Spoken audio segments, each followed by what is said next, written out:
All right, so endocrine disorders, everything kind of besides diabetes, because I feel like diabetes typically like sticks out. So I needed to remember the different one, the other ones. So hypo versus hyperthyroidism.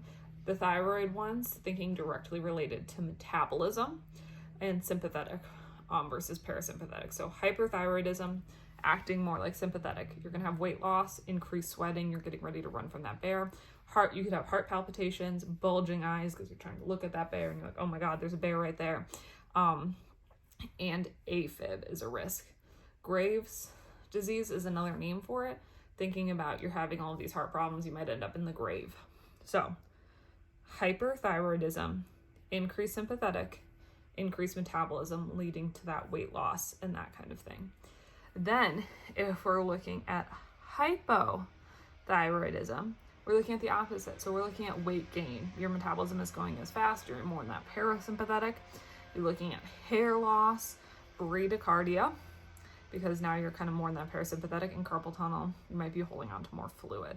So directly related to kind of that sympathetic versus parasympathetic with the thyroid. Now, as we look into parathyroid, it's directly related to calcium. So you're looking at the calcium in the bloodstream, not in the bones. So if you have hyperparathyroid, that means there's more calcium in your bloodstream. It has been taken out of the bones, so you're going to have bone decalcification. You're at a higher risk for fractures. You can have weakness, peptic ulcers, that sort of stuff. So you're really thinking about the effect of calcium being taken out of the bones and being put in the general bloodstream.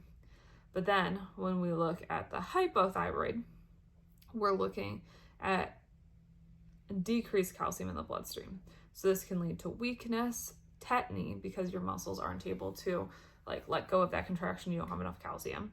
Arrhythmias, because the heart is directly related to that calcium uptake. It's a muscle, it needs the calcium to pump. Seizures, and a Chavaskett sign. Wow, that was not right, but whatever. Which is a space spasm. So thinking about those muscles spasming because you do not have enough calcium. So that is going to be related to the hypoparathyroid. Whereas the hyperparathyroid, you're going to be taking that calcium out of the bone. That's the big sign. Okay, next we look into hypercortisolism, which is Cushing's. So we're thinking of the things if you're on corticosteroids for too long. So we have that moon face, buffalo hump, hair loss, myopathy, that general proximal muscle weakness. Hyperglycemia, if we looked at the medication video, we were talking about how corticosteroids, one of the big effects that they could be looking for in the hospital is that hyperglycemia. That's a tip off of that. It could be hypertension and osteoporosis over a long period of time. So increased cortisol, we're thinking those increased glucocorticoids and the things that we know that generally come with that. So that's Cushing's. Now, if we look at adrenal insufficiency, which is our Addison's, you might have change in personality, you might have bronze skin. Addison moved to California, completely changed, has a change in personality, now bronze skin. So you can also have hypoglycemia, or on the other side. If you're looking at the other hormones, you can have things like dehydration and hypotension because you're losing some of that fluid because you're excreting more salt. So those are the general kind of endocrine disorders. Remember the thyroid, we're looking at that sympathetic versus parasympathetic. The parathyroid, we're looking at the calcium in the bloodstream. At the cortisol, we're thinking Cushing's, directly related to if we take too much of our corticosteroids, those are the side effects we'll see.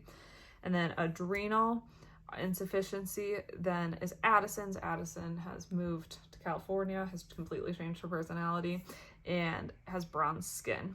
You can also see some maybe dehydration, it's a hot climate, hypotension, problems like that. So that is an overview of that.